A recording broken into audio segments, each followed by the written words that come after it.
Maddy, Glab, and CBS Sports draft analyst Chris Trapasso in today for Chris Brown and Steve Tasker. It is now time to break down the latest mock draft watch 5.0. We're probably going to have 10 of these things before the NFL draft begins, which I'm totally fine with because I love talking about the NFL draft, one of my favorite things to talk about. And we've got an expert right next to me who can help us break down some of the latest names that have been mocked to the Bills. So, Chris, we have tracked over 101 mock drafts. Let me just catch you up here. I'm going to get the first day we started tracking this. So we waited for the season to end, which it ended too soon. But we started tracking these end of January. So January 23rd is the first one we tracked. It's now March 29th, so we've been tracking a couple months, and in the latest crop, 5.0, there were 13 mock drafts that we tracked. In those 13, offensive line was mocked 4 times to the Bills, and if you're watching on MSG, you're seeing out of those 100 that we have tracked, so we can go there first. So out of those 101 total mock drafts, the favorite position group so far is offensive line, being mocked to the Bills at 32 times. Next up, running back at 23. Defensive back is number 3 at 17 times, being mocked to the Bills at number 27. Wide receiver is 15. That's the 4th most mocked position group to the Bills. And within offensive line, the number 1 group, you divide it up between tackles and interior offensive linemen. 22 interior offensive linemen, not different names, just that position group. They've been mocked to the Bills 22 times at number 27. Offensive tackle, 10 times to the Bills at 27. Does that make sense with how things are falling in your eyes with how the first round could look? Yeah, it does. And I think it's kind of par for the course. We had Cynthia Freeland on, who's a big numbers girl, and that was a lot of numbers there. I know you got your Excel spreadsheet all worked out. Not that fancy. Very impressive. What I do find interesting about that, and again, I think it is important to always bring up that you started doing these in January where there was a clear-cut need at offensive linemen. The Bills signed Connor McGovern. They signed David Edwards, who has time spent with Aaron Kromer in his career. Maybe not as big of a need now. And how I look at the Bills at 27 in terms of interior offensive linemen, in terms of who's going to be available, who is worthy of a pick there, it's really Osiris Torrance of Florida and not really much else unless they want to go center with John Michael Schmitz from Minnesota. But with Mitch Morse still in the fold, I don't really think that will be the case. So at this point, I think you will probably see in Mock Draft Watch 6.0 and 7.0 and 8.0, not as many offensive linemen, especially on the interior. If you do want to stay in the trenches, the offensive tackle position to maybe provide some competition for Spencer Brown, who I kind of do think was a liability down the stretch, maybe wasn't fully healthy. I like that value better in the late portions of the first round. Darnell Wright from Tennessee that you might know pretty well. Anton Harrison from Oklahoma is a big masher. He's also very athletic.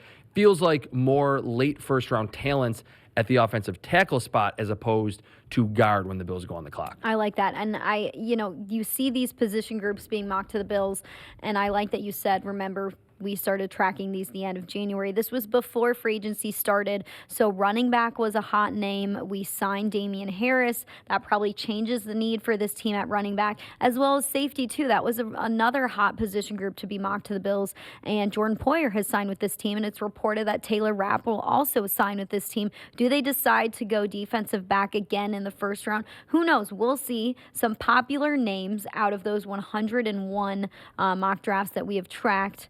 Bijan Robinson is number 1, being mocked to the Bills 20 times. It's pretty, just has to happen every year. The top running back gets mocked to the Bills by, I think, the people, and I'm not trying to disrespect any national draft analysts. No. But they don't really know the ins and outs of the Bills and what they have seemingly done. The needs, what they have, what they've already done in the past. They traded back twice last year and still picked James Cook. They traded for Naheem Hines. It's not going to be Bijan Robinson. I would be absolutely stunned if that was the case. But again, go back to before Damian Harris, it seemed like, hey, maybe this is finally the third time is the charm. I could be convinced. Yes. With Bijan Robinson at this point, and he might not even be there at 27, to be honest. So he is the most mocked player to the Bills at 20 in these 101 mock drafts. I just don't think it will happen. He's a great player. He is a great player. But in general, as a draft analyst, I would say don't pick running backs in the first round. Every year during this period of the NFL calendar that we talked about is just nonstop. Everyone gets enamored with the Travis Etiennes, the Najee Harrises, the Breece Halls. By the time we hit the NFL season in November and everyone has 3 or 4 fantasy leagues and you're picking up 6th rounders and undrafted free agents and the San Francisco 49ers are on their 4th running back, we all realize, oh, you can get a lot of quality value, not even just in the 2nd round or the 3rd round, but on day 3 of the draft and in the undrafted free agent ranks. So for as fun as it would be in April and May if the Bills picked a Jahmyr Gibbs or Bijan Robinson out of Texas, it wouldn't be the best allocation of a first-round pick in terms of the value that they could bring and what else you could get later in the draft at that same position. Yeah, the second most mocked name to the Bills was O'Cyrus Torrence. He's been a favorite name. You mentioned him as somebody who could fit. Maybe he'll still be available for the Bills there at number 27 as a name that would make sense for this team. But you do wonder, based on the offensive line moves that this team has made in free agency, you mentioned David Edwards and Connor McGovern, are they going to want to go that route at number 27? Would they rather go somewhere else? And again, we don't know what their big board looks like. We don't know how many first-round grades they have on these players. So it's really hard to tell and guess this is what this team is going to do. You turn on the tape on O'Cyrus Torrence, and he does have a lot of upside, I think, that could work out for the Bills if that's where they want to go with him. Okay, here's how I view O'Cyrus Torrence. I actually have him graded just outside of the first round, but if the Bills pick him at 27, I wouldn't consider that a gigantic reach. Going into the combine, there was a lot of thought that O'Cyrus Torrence is going to test really bad because he's so big. He's just not really fleet of foot. He's heavy-footed. I think on film, he's actually pretty athletic for being 6'5" and 330 pounds. Yes. I think he moves pretty well, and we've kind of heard this narrative that Aaron Kromer does kind of lean toward the mobile offensive lineman as opposed to these mashers, where I think O'Cyrus Torrence actually is a little overrated. I think his anchor could get a little bit better in pass protection, and being 6'5" and 330 pounds, he could actually be a little bit more powerful, and that's usually the case for offensive linemen once they come into the NFL. It takes them at least a half a season, and for most of them, a full season to get what I call NFL strong. You just got to get in the strength and conditioning program in the NFL, gain a little bit of weight, just get stronger in your lower half. Once O'Cyrus Torrence does that, I think he can be a Pro Bowl caliber guard. And we have seen, maybe not in the draft, Brandon Beane has been very aggressive attacking the offensive line since he's gotten here in 2018 and realized, let's build something in front of Josh Allen. So O'Cyrus Torrence is the guard that I think would not be out of the question, and I would like that pick because, again, does this player have a direct impact on Josh Allen? A tight end would, and certainly an offensive lineman would. A couple other names who are popular names who they really haven't showed up as of late in the last, I want to say, 2 rounds of mock drafts that we've tracked. I'm talking the last 2 weeks.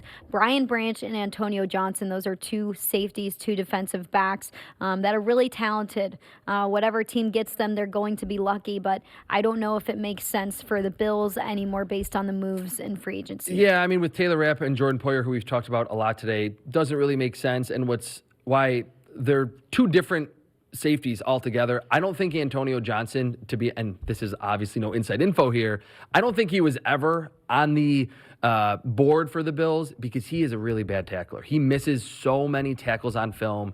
He's big, he's athletic, he's explosive. I don't think Sean McDermott wants another defensive back in this secondary who's not a sure tackler. Conversely, Brian Branch at Alabama, I think he's the best tackling defensive back that I've ever scouted. He's not 6'3" and 220. He doesn't have 4.4 speed. He ran it close to 4.6 at the combine, but tackles really, really well. The only reason why I don't think Brian Branch would make sense for the Bills, he kind of plays the Taron Johnson role, and the Bills love Taron Johnson, recently extended Taron Johnson, is kind of that half linebacker, half slot defender, nickel corner, whatever you want to call him. Brian Branch is not your traditional safety. That's the exact position I think he will ultimately play in the NFL. And if you look at the latest crop of mock drafts that we have tracked, 5.0 out of 5.0, there's 13 mock drafts in there. And when you look at the position groups, offensive line was mocked to the Bills 4 times, interior offensive line 3 times, wide receiver was 3 times, running back 2 times, linebacker twice, edge rusher once, cornerback once. The favorite names, Bijan Robinson is still showing up. He was mocked to the Bills twice in the latest crop of mock drafts. O'Cyrus Torrence twice, and Jack Campbell twice. So O'Cyrus Torrence is showing up. Again, we've talked about him already. Jack Campbell, another person that could be a fit for the Bills based on that middle linebacker spot that has a big void on this roster, at least to this point. Not necessarily that. I'm not saying that the starting middle linebacker is not already on this roster, because Brandon Beane and Sean McDermott did say we owe the guys an opportunity to compete for this spot. Whether it's Tyrell Dodson, whether it's Terrell Bernard, or whether it's Balin Spector. Those guys have earned the right to compete for a spot like that. Could I see them adding to middle linebacker to that competition through the draft? Heck yes, I could. And I'm a fan of Jack Campbell. I know you are too, because he's popped up on your mock drafts heading to the Bills at number 27. Yeah, I could talk about Jack Campbell for probably the whole 2-hour show. He is, to me, would be the perfect fit for the Bills at the middle linebacker spot. Multi-year starter at Iowa. Even back in the shortened COVID season of 2020, he was a starting middle linebacker. Almost the exact same size as Tremaine Edmonds, which I do think kind of helps him if he's trying to get drafted by the Bills. 6'5", 240-plus pounds. Doesn't have quite as long of arms as Tremaine Edmonds, but a similar stature at the middle linebacker spot. And I think they want some size next to Matt Milano and next to their quasi-linebacker, Taron Johnson. What I love about Jack Campbell is his instincts. He is not crazy fast. He ran in the mid-4.6s at the combine, tested very well otherwise, in terms of the 3-cone, the vertical, the broad jump. So good in coverage. His instincts in coverage remind me a lot of Fred Warner when he was coming out of BYU, where everyone's like, oh, he's not really rangy enough. He doesn't have enough speed to get sideline to sideline. But he plays fast because he understands where he needs to be based on, is it play action? Where's the offensive lineman going? Jack Campbell just feels like a player that I think is severely underrated. I'm not sure why he's so underrated, because he tested like an elite athlete, was a very productive at Iowa, a program that is constantly pumping out quality defensive guys.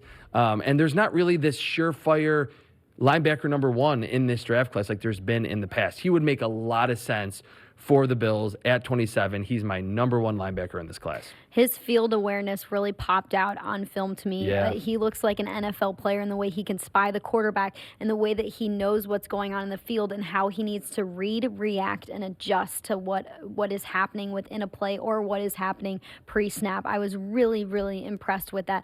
Let me run one thing by you with Jack Campbell, because your mock draft with Jack Campbell was in this latest crop. Jack Campbell popped up again, but it wasn't in the first round. So The Athletic did a mock draft. The Athletic NFL staff did. So Joe Biscaglia, who covers the Bills in the area, he was a part of this mock draft, and he had the Bills trading away number 27 and number 137 to the Detroit Lions. In return, they got 48, 55, 183, and 194. Ooh. And then they draft Jack Campbell at that number 48 spot. Do you believe Jack Campbell is going to be available at number 48? So this is what's so hard about being a draft analyst, because I have Jack Campbell ranked as my number 22 overall player. I don't think he should get that far. And this is what Brandon Beane and the Bills scouting department and all the scouting departments in the NFL have to do. They can love a player, but then they also, I think, are doing their own mock draft watches and saying, is Jack Campbell going to be there if we trade back? Now, I think that because, to me, the middle linebacker spot is the most glaring need right now for the Bills, if you love Jack Campbell and you're sitting there at 27, you don't want to necessarily move back 21 spots and say, let's hope he's there. But it does feel like I don't want to say on an island, but I'm kind of in the minority with Jack Campbell being a first-round caliber prospect. So the Bills, all NFL teams, they have to kind of look around the rest of the league and say, is this guy more of a mid-second round pick? If the Bills could move back and get a bunch of picks, get more roles at the table, that would be a home run for them in terms of just getting more draft capital and then getting someone that, like you mentioned, I think is a day one NFL middle linebacker who's a great tackler and really good in coverage. Yeah, I agree with that. And you made the point of, I think, this scouting department. I think Brandon Beane is doing mock drafts, and he said that before. He said, You have to. in this time leading up to the NFL draft where we feel like we're at a good place with how we have graded these prospects, now is the time to do mock drafts and to try and envision what the heck is going to happen on night one. Because when you're sitting that far down on night one, it's really hard to predict what's going to happen. So you try to do as many mock drafts as possible to run through every single scenario that happens so that when you are 3 picks away, 2 picks away, you've already done a mock draft that is similar to how the board is falling. So you're not freaking out and saying, oh my gosh, we had no idea the board was going to fall like this. We had no idea there was going to be this many trades. We had no idea that there were still going to be some quarterbacks on the board that may not come off now. And I think, too, in terms of trading back, you feel okay with trading back. Mm-hmm. That the Bills last year, they traded up because Kaiir Elam was their last first-round pick or first-round grade. If Kaiir Elam was gone, the Bills were probably going to move back at that point because you have to do those mock drafts because when you trade back, it's like, who's going to be available? Yeah. Who do we feel comfortable with that will still be there when we move back? We slide out of the first round altogether maybe and are picking in the 30s or 40s as opposed to number 27 overall. So it's not even just first-round mock drafts. You got to do multiple rounds, probably through day 2, the end of the 3rd round, to understand the general range for where certain players are going to go. And I think that's an underrated element to Brandon Beane attending pro days because he's seen these guys. He doesn't need to watch C.J.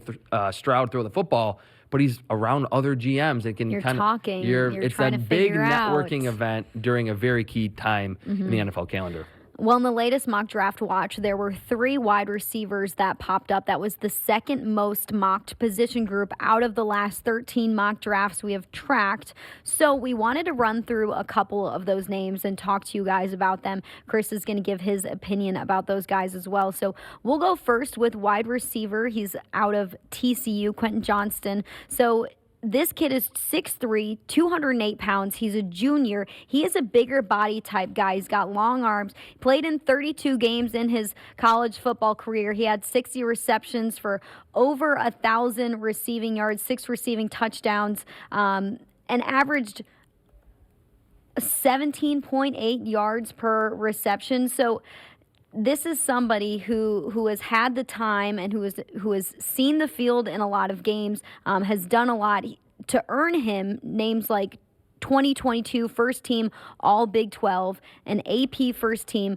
All Big 12 name. So this is somebody who is looked at as some of the best within the conference that he played in. When you turn on the tape on him, he has some moves to him. Even though he's a bigger body wide receiver, he does have the ability to juke out a defender. He has some build-up speed, which meshes well with his size, I think. He can get up in the air to grab the ball because he's a 6'3" wide receiver. He's a good separator. A lot of tape on him. I think you turn it on and there's not many close defenders. That also could be because of the routes that he's running. He has a really nice catch radius because of his size. A lot of this comes back to his size. I think that should only increase his catch radius once he gets into the NFL. He has the ability to run a route tree that can increase in the NFL, I think. This is a player that I look at and I say, you have a lot of upside once you get into the NFL. You've put some good tape together, but there's a lot more to come for somebody like you. What do you think? That is a really good scouting report of Quentin Johnston. Great job. I view him similarly. He jumped over 40 inches at the combine. The TCU Pro Day is on Friday. We're going to see him probably run the 40, or at least I hope he runs the 40. Yeah, I love when the guys work out. Yet. So we know how fast they are on a field. Quentin Johnston, I think really the only concerns with him, because he is my wide receiver 1. I think he's the best wide receiver in this class for pretty much all the reasons that Maddy just laid out. The concerns would be that in TCU's offense and the Big 12, they don't play a lot of defense. It's an air raid offense where they're just chucking it deep a lot. Maybe didn't run a variety of routes like you mentioned. You want to see that route tree get a little better once he gets to the NFL. And at times, even though he is really good in those contested catch situations, the body catches kind of pop up and the ball bounces off his pads and you're wondering, how can he make this spectacular catch but then miss this wide open catch? In general, though, drop rates for receivers are not really predictive. They kind of go up and down. There's not, I think, a big concern where he just has terrible hands and can't catch the football. With Josh Allen's ability and with his propensity to throw the football vertically, if Quentin Johnston was there at 27, and it seemed like far-fetched until Daniel Jeremiah this week sent him to the Bills at 27. Mocked him the Bills at 27. If he was there, that would be one for me as a draft analyst where it would be whether you're running the pick to the podium or you're calling it in, whatever they actually really do. Johnston. That's what you would ultimately have to do if you're the Buffalo Bills. Again, this is a theme for me. Direct impact on Josh Allen would actually alleviate some attention and pressure from Stephon Diggs, too. Certainly, he's the number one wide receiver, but I think in time, year 2, year 3, Quentin Johnston could ultimately be your number one receiver because the upside, the explosion, and the size make him a big-time potential wide receiver. He had over 1,000 receiving yards last year, I said, in his career. He had over 2,000 receiving yards in his career, played in 32 total games in his 3 seasons with TCU. Moving on, Jordan Addison, a receiver out of USC. He's 5'11", 173, is a junior. So smaller, but I think when you watch the tape on him, he plays bigger because of his speed. So he ran a 4.49 40. Last year, he played in 11 games, had 59 catches for 875 receiving yards, 8 receiving touchdowns, and in his career, he goes over 3,000 receiving yards, 29 receiving touchdowns, and played in 35 games. His best season, he transferred to USC. His best season came in 2021, I believe it was. Yes, 14 games he played in, 100 catches for 1,500 receiving yards, over 1,500 receiving yards, 17 receiving touchdowns, guys. He tied the FBS record for that in 2021, or led the FBS for that in 2021, averaged 15.9 yards per catch.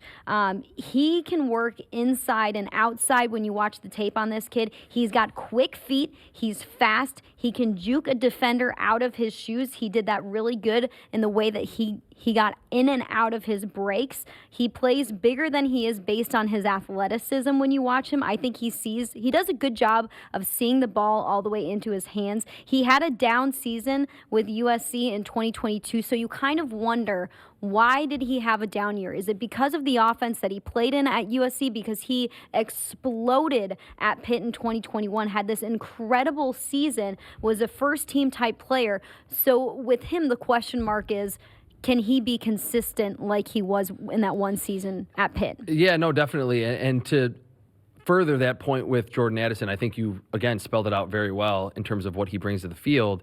5'11", 173, and then running 4.49, that's not really the best combination. It's not the most indicative of him being this big-time player at the next level. I'm lower on Jordan Addison than most. I have a second-round grade on him, but I do think in Buffalo and in some other teams, like if he landed in Minnesota, where he would be the surefire number 2, then you could see him really be good right away. If he's asked to be a number 1 receiver as a rookie, I think he's going to struggle with the physicality of a lot of the longer corners at the next level. Wear and tear. I kind of view him closer to Marquise Brown or Sterling Shepard than I do Calvin Ridley, and that's how he's trying to kind of sell himself. A big reason, I think, why Calvin Ridley was able to become a good player early in his NFL career, he landed in Atlanta with Julio Jones, and a lot of the attention and pressure was not on him. So that's how I view Jordan Addison. Wouldn't be a home run of a pick, in my opinion, that would compare to Quentin Johnston, who would be. Yeah. But direct impact on Josh Allen. He can separate. Maybe not a high ceiling because of the athleticism, but certainly a high floor. Yeah, I agree. I kind of think you've seen his bust. You see how he's going to play within the NFL. Yeah. Not as much upside as a guy like Quentin Johnston. We'll go over one more before we take a break. It's Jalin Hyatt, the wide receiver from Tennessee. You talked about being a good wide receiver too for Jordan Addison, himself being a good wide receiver too. I think Jalin Hyatt could be that for a team as well. He's a little bit bigger, 6 feet tall, 176. Not a huge guy, but he ran a 4.40, so this is another quick wide receiver. Last season at Tennessee, he played in 12 games and had over 1,200 receiving yards and 15 receiving touchdowns. This is a big catch, a big play type receiver. He averaged 18.9 yards per reception last year. He was a consensus and unanimous first-team All-American because of the season he had in 2022. He had 5 touchdowns against Alabama last season for Tennessee. This is a kid who went off in high school. He was the all-time leader in career receiving yards and receiving touchdowns for his high school.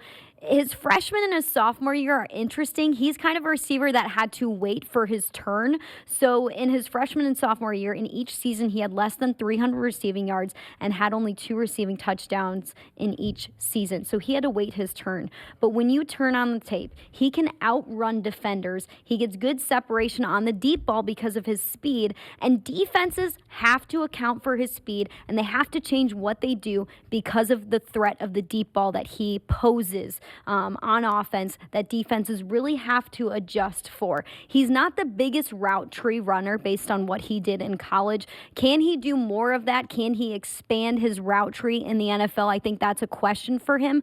Another question for him is this just a really good wide receiver too, that he does what he did his best in college football, the crossers, the slants. You just let him keep doing that because he was so good doing that for Tennessee last season.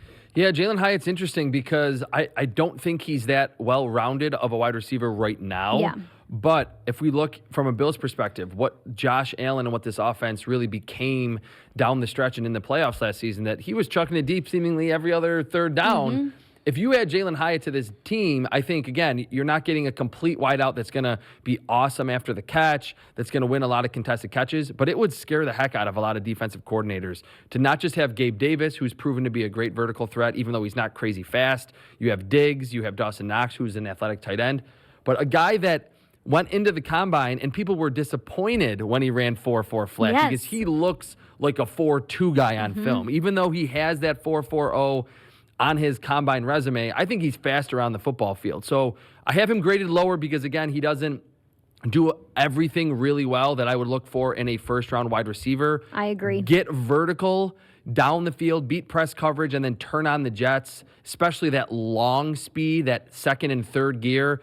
Jalin Hyatt is as scary with the football, just getting north and south more than any other receiver in this class. Yeah, I think defenses have to account for him when he's on the field. Does that make him a first-round pick? Some people have him going the Bills at number 27, or is he more of a day 2 guy? That'll depend on how the board falls and how the Bills have graded Jalin Hyatt among other wide receivers. All right, break time for us. When we come back, we are going to get into Chris Trapasso's latest mock draft and look at his big board